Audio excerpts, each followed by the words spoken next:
ជំរាបសួរបងប្អូនជនរួមជាតិជាទីគោរពថ្ងៃនេះគឺជាថ្ងៃពុធ1300ខែស្រាបឆ្នាំវកអត្តស័កពុទ្ធសករាជ2560ត្រូវនៅថ្ងៃទី31ខែសីហាគ្រិស្តសករាជ2016នៅពេលនេះនាងខ្ញុំរស់មារយាសូមអញ្ជើញបងប្អូនជនរួមជាតិតាមដានទស្សនាព័ត៌មានសង្ខេបដែលមានជាបន្តបន្ទាប់ដូចតទៅលោកអេងឆៃអៀងថាលោកកឹមសុខាពុំខ្លាចការចាប់ខ្លួនឡើយលោកអ្នកនាងជាទីមេត្រីតាមការចុះផ្សាយរបស់គេហទំព័រថ្មីបានលើកឡើងឲ្យដឹងថាអស់រយៈពេលជាង2ខែហើយដែលលោកកឹមសុខាអនុប្រធានគណៈបក្សសង្គ្រោះជាតិនៅក្នុងទីស្នាក់ការកណ្ដាលនៅព្រឹកថ្ងៃច័ន្ទកន្លងទៅនេះមន្ត្រីជាន់ខ្ពស់បកប្រឆាំងលោកអេងឆៃអៀងបានអះអាងថាអ្នកដឹកនាំរបស់លោកមិនខ្លាចសមត្ថកិច្ចនោះទេស្ថិតនៅក្នុងសម្លៀកបំពាក់ពណ៌ខ្មៅនៅព្រឹកថ្ងៃច័ន្ទទី29សីហាកន្លងទៅនេះលោកអេងឆៃអៀងមន្ត្រីជាន់ខ្ពស់បកប្រឆាំងបានបដិសេធចំពោះមតិរបស់បុគ្គលមួយចំនួនដែលអះអាងថា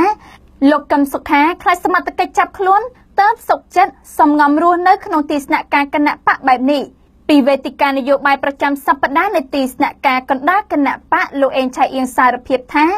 លោកកឹមសុខាមិនអាចកិច្ចខ្លួនឡើយប្រសិនបើសមត្ថកិច្ចចង់នាំខ្លួនគាត់ទៅតុលាការមែននោះគេហទំព័រថ្មីដដែលនេះបានលើកឡើងឲ្យដឹងបន្ថែមទៀតថានៅចំពោះមុខអ្នកគាំទ្រមន្ត្រីជាន់ខ្ពស់បកប្រឆាំងលោកអេងឆៃអៀងបានបញ្ជាក់ដូចនេះថាលោកសូមជម្រាបជូនជាផ្លូវការនៅថ្ងៃនេះឲ្យសាធារណជនទាំងអស់ជ្រាបថាលោកកឹមសុខាអត់ខ្លាចសន្តិសុខឬសមត្ថកិច្ចឲ្យរត់ពួនទេយើងដឹងហើយថាគណៈបក្សសង្គ្រោះជាតិអត់មានមធ្យោបាយអ្វីធំដុំទេគេអាចមកចាប់ពេលណាក៏បានផ្ទុយទៅវិញលោកអេងឆៃអៀងពន្យល់ថាការមិនចាក់ចេញពីទីស្នាក់ការគណៈបកបែបនេះព្រោះលោកកឹមសុខាកំពុងធ្វើកតកម្មនយោបាយក្នុងគោលបំណងឲ្យមានដំណោះស្រាយនយោបាយលោកបន្ថែមទៀតថាអំឡុងពេលប្រមាណខែដែលលោកកឹមសុខារស់នៅក្នុងទីស្នាក់ការគឺដើម្បីបង្ហាញថាអ្វីដែលអ្នកមានអំណាចធ្វើមកលើគណៈបក្សសង្គ្រោះជាតិគឺជាការរំលោភច្បាប់យ៉ាងធ្ងន់ធ្ងរមានការបកស្រាយថាឯកឧត្តមកឹមសុខានឹងនៅទីស្នាក់ការនឹងលោកខ្លាចសន្តិសុខខ្ញុំសូមជម្រាបជូនជាផ្លូវការនៅថ្ងៃនេះឲ្យសាធារណមតិជ្រាបទាំងអស់ថាឯកឧត្តមកឹមសុខាអត់ខ្លាច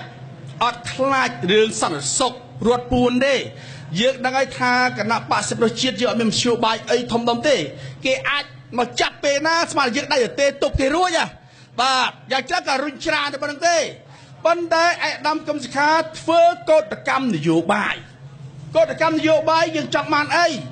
យើងចង់ឲ្យមានដំណោះស្រាយនយោបាយព្រោះដំណោះស្រាយនយោបាយវាត្រូវកើតឡើងតាមរយៈនៃការជជែកគ្នាការនិយាយគ្នាអញ្ចឹងបានកំឡុងពេលប្រហែលខែនេះឯកឧត្តមកឹមសុខាលោកស្នាក់នៅទីនេះដើម្បីចង់បង្ហាញថាអ្វីដែលអ្នកមានអំណាចធ្វើមកលើគណៈបក្សសង្គ្រោះជាតិក៏ដូចធ្វើមកលើរូបលោកនឹងរំលោភច្បាប់ធ្ងន់ណាស់ហើយយើងអាចទទួលយកបានទេសូមបញ្ជាក់ថាលោកកឹមសុខាបានសម្រេចចិត្តរស់នៅក្នុងទីស្នាក់ការគណៈបកចាប់តាំងពីកម្លាំងសមត្ថកិច្ចបរាជ័យក្នុងការចាប់ខ្លួនលោកកាលពីថ្ងៃទី26ខែឧសភាឆ្នាំ2016ការបញ្ជាឲ្យសមត្ថកិច្ចចាប់ខ្លួនលោកកឹមសុខាទាំងមានអភ័យឯកសិទ្ធិបែបនេះដោយសារតែតុលាការសំអាងថាលោកកឹមសុខាបានប្រព្រឹត្តបទល្មើសជាក់ស្ដែងក្រោយពីលោកកឹមសុខាមិនព្រមបង្ហាញខ្លួនចំនួន2លើកតាមការកោះហៅពាក់ព័ន្ធទៅនឹងរឿងរ៉ាវរបស់នាងឃុំច័ន្ទតារាទីហៅស្រីមុំតុលាការក៏បានចោទលោកកឹមសុខាពីបទបដិសេធក្នុងការចូលខ្លួនតែម្ដងសាលាដំបងនឹងបើកសវនកម្មជំរះសំណុំរឿងនេះនៅថ្ងៃទី9ខែកញ្ញាខាងមុខនេះលោកសំរងស៊ីវិញបានភៀសខ្លួនទៅរស់នៅឯបរទេសបន្ទាប់ពីការអនុវត្តសាលដីកាស្ថាពរមួយនៃសំណុំរឿងបរិហាកេលោកហៅណាំហុងអតីតរដ្ឋមន្ត្រីការបរទេសកម្ពុជានិងបន្ទាប់មកលោកសំរងស៊ីក៏រងបណ្ដឹងពីរដ្ឋាភិបាលជាច្រើនហោហែថែមទៀតកោចបធានាថាទិន្នន័យទូរលេខបញ្ជីឈ្មោះអ្នកបោះឆ្នោតគ្មានការចូលទៅលួចបាននោះឡើយលោកអ្នកនាងជាទីមេត្រីបើយោងតាមគេហទំព័រមណ្ឌលព័ត៌មានស្ត្រីកម្ពុជាបានចុះផ្សាយឲ្យដឹងតាមរយៈមន្ត្រីកោចបអះអាងថាការចុះឈ្មោះបោះឆ្នោតថ្មីតាមប្រព័ន្ធកុំព្យូទ័រដែលមានការសហការបច្ចេកទេសពីប្រទេសជប៉ុននិងសហភាពអឺរ៉ុបដោយបញ្ជូនទិន្នន័យតាមប្រព័ន្ធអ៊ីនធឺណិតនិងមិនមានអ្នកចូលលួចបានទេការថ្លែងដូចនេះនៅក្នុងកម្មវិធីសិក្ខាសាលាស្ដីពីនីតិវិធីនិងច្បាប់បោះឆ្នោតនៃព្រះរាជាណាចក្រកម្ពុជានៅថ្ងៃទី30ខែសីហាម្សិលមិញនេះ ការចុះឈ្មោះបោះឆ្នោតនឹងចាប់ផ្ដើមដំណើរការនៅថ្ងៃទី1ខែកញ្ញាឆ្នាំ2016ដែលបញ្ជូនទិន្នន័យតាមប្រព័ន្ធអ៊ីនធឺណិតហើយសម្រាប់នៅតាមបណ្ដាខេត្តឆ្ងាយៗបញ្ជូនតាមប្រព័ន្ធអ៊ីនធឺណិតដែលប្រើ modem និង SIM កាតចំនួន3ប្រព័ន្ធជំវិញនឹងចម្ងល់ចំពោះការធានាសុវត្ថិភាពពេលបញ្ជូនទិន្នន័យការពារមិនឲ្យមានការលួចទិន្នន័យបានគេហទំព័រមណ្ឌលព័ត៌មានស្ត្រីកម្ពុជាដដែលនេះបានបញ្ជាក់ឲ្យដឹងបន្ថែមទៀតតាមរយៈលោកសោមសូរីដាអគ្គលេខាធិការរងកោជបអះអាងថាការចុះបញ្ជីនេះមានការសិក្សាខ្ពស់ជាពិសេសជំនាញបច្ចេកទេសជប៉ុនលោកបានបន្តថាកោជបធានាថាការបញ្ជូនទិន្នន័យគ្មានការចូលទៅលួចបានឡើយជុំវិញបញ្ហានេះលោកសំគុណធីមីនាយកប្រតិបត្តិអង្គការឃ្លាំមើលការបោះឆ្នោតហៅកាត់ថា NEFEC មានប្រសាសន៍ថាលោកបារម្ភចំពោះការបញ្ជូនទិន្នន័យតាមប្រព័ន្ធអ៊ីនធឺណិតព្រោះប្រព័ន្ធទូរស័ព្ទនៅកម្ពុជាមិនសូវមានសុវត្ថិភាពលោកបន្តថាកោជបគួរតែត្រួតពិនិត្យនៅចំពោះការផ្ញើទិន្នន័យនឹងក្រុមហ៊ុនទូរស័ព្ទឲ្យបានល្អដើម្បីធានាឲ្យមានការជឿជាក់របស់ប្រជាពលរដ្ឋចំណែកលោកសូចន្ទថាសាស្ត្រាចារ្យវិទ្យាសាស្ត្រនយោបាយបានមានប្រសាសន៍ថាសុវត្ថិភាព SIM កាតប្រព័ន្ធទូរស័ព្ទមិនសូវល្អហើយករណីកោជបត្រូវតែធានាឲ្យបាននៅពេលបញ្ជូនទិន្នន័យតាមប្រព័ន្ធអ៊ីនធឺណិតដើម្បីឲ្យអ្នកដែលពាក់ព័ន្ធមានទំនុកចិត្តលើកោជបការចុះឈ្មោះបោះឆ្នោតនៅឆ្នាំនេះក្រោមការឧបត្ថម្ភរបស់អ្នកជំនាញមកពីប្រទេសជប៉ុននិងសហភាពអឺរ៉ុបដែលមានការប្រើទិន្នន័យតាមប្រព័ន្ធកុំព្យូទ័រដែលគេរំពឹងថាមានតម្លាភាពហើយការលួចបន្លំនឹងមិនអាចមានទៀតនោះទេជាមួយគ្នានេះពលរដ្ឋខ្មែរមានអាយុ18ឆ្នាំឡើងទៅត្រូវទៅចុះឈ្មោះបោះឆ្នោតអាចមានចំនួនជិត10លាននាក់នៅពេលជាមួយគ្នានេះគណៈបកប្រឆាំងបានអះអាងថាខ្លួននឹងដាក់ពង្រាយអ្នកសង្កេតការជាង 2000 នាក់នៅតាមការិយាល័យចុះឈ្មោះបោះឆ្នោតទាំងអស់នៅទូទាំងប្រទេស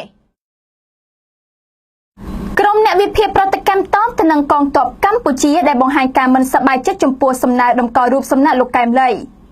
បងប្អូនជនរួមជាតិជាទីមេត្រីងាកមកឯព័ត៌មានពីគេហទំព័រសម្លេងនៃសហរដ្ឋអាមេរិក VOA បានចុះផ្សាយឲ្យដឹងតាមរយៈក្រុមអ្នកវិភាគនិយាយថាលោកកែមលីអ្នកវិភាគនយោបាយដ៏សំខាន់មួយរបស់ប្រទេសកម្ពុជាមិនបានកាន់កាំភ្លើងច្បាំងទៅនឹងស្ត្រីនាសម័យសង្គ្រាមនោះទេតែលោកគឺជាអ្នកប្រើបញ្ញាច្បាំងទៅនឹងអំពើអយុត្តិធម៌សង្គមនានាក្រុមអ្នកវិភាគនៅក្នុងប្រទេសកម្ពុជាមិនបានស្ដីបន្ទោសក្រុមកងទ័ពមួយចំនួនដែលបង្ហាញចំហដាច់ខាតរបស់ខ្លួនប្រឆាំងទៅនឹងគម្រោងតម្កល់រូបសំណាកលោកកែមលីនៅទីលានប្រជាធិបតេយ្យនោះទេតែពួកគេលើកឡើងថាក្រុមកងទ័ពនោះអាចនឹងពិចារណាឡើងវិញចំពោះសេចក្តីគោរពរបស់មហាជនខ្មែរទាំងក្នុងនិងក្រៅប្រទេសចំពោះលោកកែមលីក្រុមអ្នកវិភាគនិយាយថាលោកកែមលីអ្នកវិភាគនយោបាយដ៏សំខាន់មួយរបស់ប្រទេសកម្ពុជាមិនបានកាន់កាំភ្លើងច្បាំងទៅនឹងសត្រូវនាសម័យសង្គ្រាមនោះទេតែលោកគឺជាអ្នកប្រើបញ្ញាច្បាំងទៅនឹងអំពើអយុត្តិធម៌សង្គមនានាគេហទំព័រសម្លេងនៃសហរដ្ឋអាមេរិក VOA ដដែលនេះបានបញ្ជាក់ឲ្យដឹងបន្ថែមទៀតតាមរយៈលោកអ៊ូវីរ៉ាប្រធានវេទិកាអនាគតដែលជាមជ្ឈមណ្ឌលសិក្សាស្រាវជ្រាវគោលនយោបាយក្នុងស្រុកបានប្រាប់ VOA កាលពីថ្ងៃប្រហ័សសប្តាហ៍មុនថាកងទ័ពមួយចំនួនបានបង្ហាញការភ័ន្តច្រឡំចំពោះការជំទាស់មិនឲ្យមានការតម្កល់រូបសំណាកលោកកែមលីដែលបានបាត់បង់ជីវិតក្រោយពេលដែលលោកត្រូវគេដឹងថាបានផ្ដល់មតិរិះគន់ជាច្រើនដើម្បីស្ថាបនាប្រជាជាតិខ្មែរអស់រយៈពេលជាច្រើនឆ្នាំមកនេះសមាគមអតីតយុទ្ធជននេះបានសរសេរនៅក្នុងទំព័រ Facebook របស់ខ្លួនកាលពីថ្ងៃទី20ខែសីហាថាក្រុមខ្លួនប្រឆាំងដាច់ខាតចំពោះសំណើរបស់ក្រុមជ្រុលនិយមមួយចំនួនសូមដាក់រូបសំណាករបស់លោកកែមលីនៅទីលានប្រជាធិបតេយ្យដើម្បីរំលឹកវីរភាពរបស់លោកកែមលីដោយសារតែលោកកែមលីពីមុនមកពុំធ្លាប់មានគុណបំណាច់ចំពោះជាតិមាតុភូមិឲ្យស័ក្តិសមទៅនឹងការផ្ដល់កិត្តិយសបែបនេះឡើយហើយថាសកម្មភាពរបស់លោកកែមលីជារឿងឯកជនសុទ្ធសាធពួកគេបានចោទជាសំណួរថាតើលោកកែមលីបានលះបង់ឬមានស្នាដៃស្មើនឹងពួកយើងខ្ញុំទេពួកយើងខ្ញុំទាំងអស់គ្នាសូមប្រឆាំងដាច់ខាតចំពោះទង្វើដ៏ជ្រុលនិយមបែបនេះដែលស្នើដោយគណៈបក្សសង្គ្រោះជាតិនិងពួកជ្រុលនិយមលោកមាសនេះអ្នកសិក្សាស្រាវជ្រាវការអភិវឌ្ឍសង្គមបានមានប្រសាសន៍ប្រាប់ VOA កាលពីថ្ងៃប្រហ័សថាកងទ័ពមានសិទ្ធិមានការយល់ឃើញរបស់ខ្លួនចំពោះការលះបង់របស់លោកកែមលីសម្រាប់ការស្ថាបនាសង្គមកម្ពុជាលោកថាត្បិតតែក្រុមកងទ័ពដែលត្រូវគេរាយការណ៍មិនបានបង្ហាញចេតនាទាមទារសង់រូបសំណាកដល់អតីតជនពលីយ៉ាងណាក្តីក៏ក្រុមកងទ័ពនោះអាចទាមទារការសាងសង់រូបសំណាកអតីតមេទ័ពល្បីឈ្មោះក្នុងប្រទេសបានដដែលប៉ុន្តែលោកមាននេះបន្ថែមថាប្រសិនបើពួកគេប្រកាន់ជំហរដាច់អហង្ការប្រឆាំងទៅនឹងរូបសំណាកលោកកែមលីនោះទង្វើនេះហាក់ដូចជាការជំទាស់ទៅនឹងប្រជាជនដែលផ្ដល់ការគាំទ្រដល់លោកកែមលី លោកមានលីថ្លែងបញ្ជាក់ទៀតថារូបសំណាករបស់លោកកែមលីនឹងមិនអាចបង្កបញ្ហាអសន្តិសុខដល់ប្រទេសកម្ពុជានោះទេហើយថារដ្ឋាភិបាលអាចពិចារណាឲ្យបានម៉ត់ចត់ទៅនឹងសំណើតម្កល់រូបសំណាកនេះជាជាងការបង្កឲ្យមានការរើសអើងផ្នែកនយោបាយលោកកែមលីដែលបានរួមចំណែកក្នុងការបង្កើតគណៈបកប្រជាធិបតេយ្យមូលដ្ឋានត្រូវគេដឹងថាទទួលបានការកោតសរសើរយ៉ាងខ្លាំងតាមរយៈបទវិភាគទៅតាមចំណេះដឹងនិងគំនិតជ្រៅជ្រះរបស់លោកក្នុងការវែកញែកចំណោទបញ្ហាក្នុងសង្គមរួមទាំងសកម្មភាពទាំងឡាយរបស់លោកក្នុងការចូលរួមរកដំណោះស្រាយបញ្ហាទាំងនោះដែលរួមមានវិបត្តិដីធ្លីបំណុលកសិករប្រព័ន្ធយុត្តិធម៌មិនឯករាជ្យការការពារបូរណភាពទឹកដីនិងជំហរនយោបាយអន្តរជាតិកម្ពុជារវាងប្រទេសកុម្មុយនីសចិននិងសហរដ្ឋអាមេរិកក៏ប៉ុន្តែលោកឧត្តមសេនីយ៍ស្រីដឹកមេបញ្ជាការកងពលធំលេខ3នៃកងយុទ្ធពលខេមរៈភូមិន្ទឈរជើងក្នុងខេត្តព្រះវិហារត្រូវប្រតិបត្តិព័ត៌មានក្នុងស្រុកនៅ Cambodia Delhi ដកស្រង់សម្ដីកាលពីថ្ងៃពុធថាលោកមិនអនុញ្ញាតឲ្យមានការតម្កល់រូបសំណាកលោកកែមលីនៅទីលានប្រជាធិបតេយ្យនោះទេរូបថតរូបសំណាករបស់លោកកែមលីដែលត្រូវគេផ្សព្វផ្សាយតគ្នាលើបណ្ដាញសង្គម Facebook នេះពេលថ្មីនេះបង្ហាញឲ្យឃើញថាលោកកែមលីញញឹមបន្តិចនឹងឈរពេញមួយចំហខ្លួនក្នុងសម្លៀកបំពាក់អាវដៃខ្លីខោជើងវែងនិងមានពាក់ក្រវ៉ាត់កក្នុងហៅប៉ៅរបស់លោកនោះក៏មានប៊ិចមួយដើមដែររូបសំណាកលោកកែមលីធ្វើឡើងពីស្ពាន់និងមានកម្ពស់ 1.75 ម៉ែត្ររូបសំណាកនេះគឺជារូបសំណាកដែលធ្វើនៅប្រទេសកម្ពុជាហើយនឹងចាប់រួចរាល់នៅចុងខែសីហានេះរូបសំណាកនេះក្រុងនឹងធ្វើចាប់រួចរាល់នៅសប្តាហ៍ទី2ក្នុងខែកញ្ញាហើយនឹងត្រូវយកមកតម្កល់ក្នុងពិធីបុណ្យខួបគម្រប់100ថ្ងៃនៃសពលោកកែមលីដែលនឹងត្រូវរៀបចំឡើងនាខែតុលាខាងមុខនេះលោកអ៊ូច័ន្ទរតសមាជិកសភាខាងគណៈបក្សសង្គ្រោះជាតិដែលជាអ្នកស្នើសុំតម្កល់រូបសំណាកលោកកែមលីនៅទីលានប្រជាធិបតេយ្យត្រូវគេរាយការណ៍ថាលោកនឹងមិត្តភ័ក្តិរបស់លោកគឺជាអ្នកឧបត្ថម្ភប្រាក់ចំនួន$5,000ដល់ការសាងសង់រូបសំណាកទី1របស់លោកកែមលីនៅប្រទេសកម្ពុជាលោកកែមលីដែលតែងតែរិះគន់រដ្ឋាភិបាលលោកនាយករដ្ឋមន្ត្រីហ៊ុនសែននិងគណៈបច្ចុប្បន្ននោះត្រូវបានខ្មាន់កំភ្លើងបាញ់សម្លាប់នៅនឹងកន្លែងក្នុងហាងកាហ្វេមួយនៅរាជធានីភ្នំពេញកាលពីខែកក្កដាកន្លងទៅលោកស្រីប៊ូរចនាភរិយាលោកកែមលីបានប្រាប់ VOA កាលពីថ្ងៃប្រហ័សថាលោកស្រីមិនទាន់យល់ពីជំហររបស់កងទ័ពកម្ពុជាមួយចំនួនដែលប្រឆាំងទៅនឹងការតម្កល់រូបសំណាកស្វាមីរបស់លោកស្រីដែលមិនមានទស្សនៈនយោបាយប្រឆាំងទៅនឹងការគាំទ្រគណៈបកនយោបាយណាមួយនៅក្នុងប្រទេសកម្ពុជាលោកស្រីថ្លែងថាការសាងសង់រូបសំណាកស្វាមីលោកស្រីនិងការស្នើតម្កល់រូបសំណាកស្វាមីលោកស្រីនេះគឺផ្ដើមពីទឹកចិត្តរបស់ប្រជាពលរដ្ឋខ្មែរដែលគោរពវីរភាពស្វាមីលោកស្រីដែលហ៊ាននិយាយការពិតនៅចំណុចអវិជ្ជមាននានាដែលបានកើតឡើងនៅក្នុងប្រទេសកម្ពុជាប្រជាជនខ្មែរជាច្រើនសែនអ្នកឬប្រភពខ្លះអះអាងថារហូតដល់លានអ្នកផងបានចូលរួមដង្ហែសពរបស់លោកបណ្ឌិតកែមលីពីរាជធានីភ្នំពេញទៅស្រុកកំណើតរបស់លោកនៅខេត្តតាកែវកាលពីថ្ងៃទី24ខែកក្កដាកន្លងទៅដោយឡែកអ្នកសូនរូបសំណាកលោកកែមលីគឺលោកសៀនកាម៉ងដងត្រូវគេរាយការណ៍ថាត្រូវបានថៅកែរបស់លោកបញ្ឈប់ពីការងារជាមេជាងសំណង់និងចម្លាក់កាលពីពេលថ្មីនេះក្រោយពីលោកស្ម័គ្រចិត្តសូនរូបសំណាកលោកកែមលីកម្ពុជានិងយួនខ្វែងគំនិតគ្នាលើការប្រើប្រាស់ផែនទីដែលត្រូវស្នើសុំជំនួយបច្ចេកទេសពីបារាំងលោកអ្នកនាងជាទីមេត្រីព័ត៌មានពីគេហទំព័រថ្មីទាក់ទងនឹងការចរចាដោះស្រាយបញ្ហាជម្លោះព្រំដែនកម្ពុជានិងយួនត្រូវបានចុះផ្សាយឲ្យដឹងថាកម្ពុជានិងយួនមិនអាចចេញសេចក្តីថ្លែងការណ៍រួមលើបញ្ហាព្រំដែនរវាងប្រទេសទាំងពីរបាននោះឡើយមូលហេតុដែលមិនអាចរកដំណោះស្រាយបានដោយសារតែភាគីទាំងពីរនឹងមានការខ្វែងគំនិតគ្នាលើការប្រើប្រាស់ផែនទីរវាងប្រទេសទាំងពីរថ្លែងក្រោយបញ្ចប់កិច្ចប្រជុំពិនិត្យមើលកំណត់ហេតុនោះប្រធានគណៈកម្មាធិការព្រំដែនកម្ពុជានិងយួនលោកវ៉ាកំហុងបានបញ្ជាក់មូលហេតុថាកម្ពុជាទាមទារប្រើប្រាស់ផែនទីស្ដីពីព្រំដែនមិនកែប្រែឆ្នាំ1953ដែលបារាំងបានបន្សល់ទុកឲ្យកម្ពុជាក្រោយពីកម្ពុជាទទួលបានឯករាជ្យនៅក្នុងការកំណត់ព្រំដែនខ្លួនប៉ុន្តែការទាមទាររបស់កម្ពុជានេះមិនត្រូវបានវៀតណាមយល់ព្រមនោះឡើយគេហទំព័រថ្មីដដែលនេះបានបង្ហាញឲ្យដឹងបន្ថែមទៀតថាបើតាមលោកវ៉ាកំហុងភាគីវៀតណាមទាមទារឲ្យកម្ពុជាប្រើប្រាស់ផែនទីផ្អែកលើសន្ធិសញ្ញាឆ្នាំ1985សន្ធិសញ្ញាបំពេញបន្ថែមឆ្នាំ2005និងអនុសារណៈយោគយល់គ្នា MOU ឆ្នាំ2011រវាងប្រទេសទាំងពីរត្រង់ចំណុចនេះលោកវ៉ាកំហុងអះអាងថាកម្ពុជាមិនព្រមតាមសំណើរបស់យួននោះឡើយហើយលោកនឹងបន្តព្យាយាមដោះស្រាយដោយសន្តិវិធីជាមួយនឹងយួនដើម្បីឈានដល់ការសម្រេចរួមមួយនៅក្នុងការដាក់លិខិតទៅកាន់ប្រទេសបារាំងស្នើសុំអ្នកបច្ចេកទេសមកជួយវាស់វែងកំណត់ព្រំដែនកម្ពុជានិងយួនគួរបញ្ជាក់ថាគ ណៈកម្មការចម្រុះព្រំដែនកម្ពុជានិងយួនដែលបានបើកកិច្ចប្រជុំចុកអៀត2ថ្ងៃនេះគឺកម្ពុជានិងយួនផ្ដោតទៅលើការត្រួតពិនិត្យលើឯកសារស្នើសុំជំនួយបច្ចេកទេសពីប្រទេសបារាំងដើម្បីដោះស្រាយលើចំណុចខ្វែងគំនិតគ្នានៃបញ្ហាព្រំដែនប្រទេសទាំងពីរគួររំលឹកថាកម្ពុជានិងយួនបានព្រមព្រៀងគ្នាបោះបង្គោលព្រំដែនកាលពីឆ្នាំ2006មកក្នុងបណ្ដោយព្រំដែនរវាងប្រទេសទាំងពីរប្រវែង1270គីឡូម៉ែត្រដោយកំណត់បោះបង្គោលព្រំដែនចំនួន375បង្គោលបើតាមរបាយការណ៍គណៈកម្មាធិការព្រំដែនកម្ពុជាកាលពីឆ្នាំ2015កម្ពុជានិងយួនបានបោះបង្គោលព្រំដែនបានចំនួន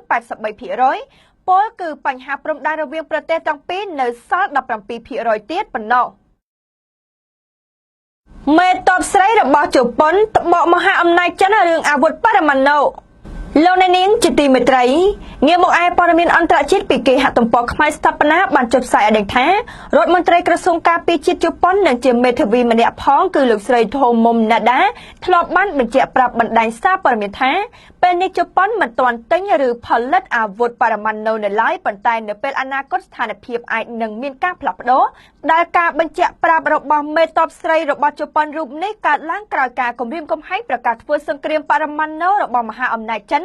នៅក្នុងសំណុំរឿងចំនួនដែនសមុទ្រចិនខាងកើតនិងខាងត្បូងនិងការគំរាមកំហែងខាងមីស៊ីលរបស់កូរ៉េខាងជើងច្រើនលើកច្រើនសារមកលើបូរណភាពទឹកដីរបស់ជប៉ុនគេហទំព័រខ្មែរស្ថាបនាដដែលនេះបានបង្ហាញឲ្យដឹងបន្ថែមទៀតតាមរយៈសារព័ត៌មាន South China Morning Post បានផ្សព្វផ្សាយឲ្យដឹងថាថាវិការដ៏ច្រើនសន្ធឹកសន្ធាប់នៅក្នុងវិស័យយោធារបស់ជប៉ុននេះគឺជប៉ុននឹងចំណាយលើការធ្វើទំនើបកម្មប្រព័ន្ធខែលការពារមីស៊ីលធុន Patriot Advanced Capability 3 PAC3 និងទិញយន្តហោះចម្បាំងដ៏ទំនើបធុន F35 ពីក្រុមហ៊ុនផលិតសភាវុធ Lockheed Martin Corp របស់សហរដ្ឋអាមេរិកទីភ្នាក់ងារសារព័ត៌មាន NHK របស់ជប៉ុនធ្លាប់បានផ្សព្វផ្សាយឲ្យដឹងថាក្រៅពីធ្វើទំនើបកម្មមីស៊ីលធុន PAC3 គឺជប៉ុនក៏កំពុងពិចារណាបំពាក់ខែលការពារមីស៊ីលដ៏ទំនើបធុន Terminal High Altitude Area Defense ដែលទិញពីសហរដ្ឋអាមេរិកថែមទៀតផងត្បិតមីស៊ីលធុន THAAD នេះត្រូវបានអាមេរិកនិងកូរ៉េខាងត្បូងព្រមព្រៀងគ្នានឹងដាក់ដំឡើងនៅក្នុងប្រទេសកូរ៉េខាងត្បូងរួចហើយក្រុមអ្នកវិភាគយុទ្ធសាស្ត្រយោធាអន្តរជាតិបានលើកឡើងថាថ្មីត្បិតជប៉ុនមិនទាន់មានអាវុធបរមាណូក៏ពិតមែនប៉ុន្តែនៅក្នុងទីបញ្ជាការដ្ឋានកងទ័ពអាមេរិកលើទឹកដីជប៉ុននឹងអាចមានអាវុធបរមាណូដើម្បីតបតទៅនឹងសត្រូវគ្រប់ពេលបើមានសង្គ្រាមកើតឡើងលើសពីនេះក្រោមការជួយជ្រោមជ្រែងបើកភ្លើងខៀវពីមហាអំណាចអាមេរិកគឺធនធាននិងសក្តានុពលរបស់ប្រទេសជប៉ុននឹងអាចផលិតអាវុធបរមាណូនិងអាវុធយុទ្ធភ័ណ្ឌព្រមទាំងយន្តហោះចម្បាំងទំនើបដោយខ្លួនឯងបាននៅក្នុងរយៈពេលយ៉ាងខ្លីខាងមុខដោយដែលលោកស្រី Tomomi Nada រដ្ឋមន្ត្រីការពារជាតិជប៉ុនត្បូងមហាអំណាចចិនថាពេលនេះជប៉ុនមិនទាន់ទិញឬផលិតអាវុធបរមាណូនៅឡើយប៉ុន្តែនៅពេលអនាគតស្ថានភាពអាចនឹងមានការផ្លាស់ប្ដូររួចទៅហើយលោកអ្នកនាងជាទីមេត្រី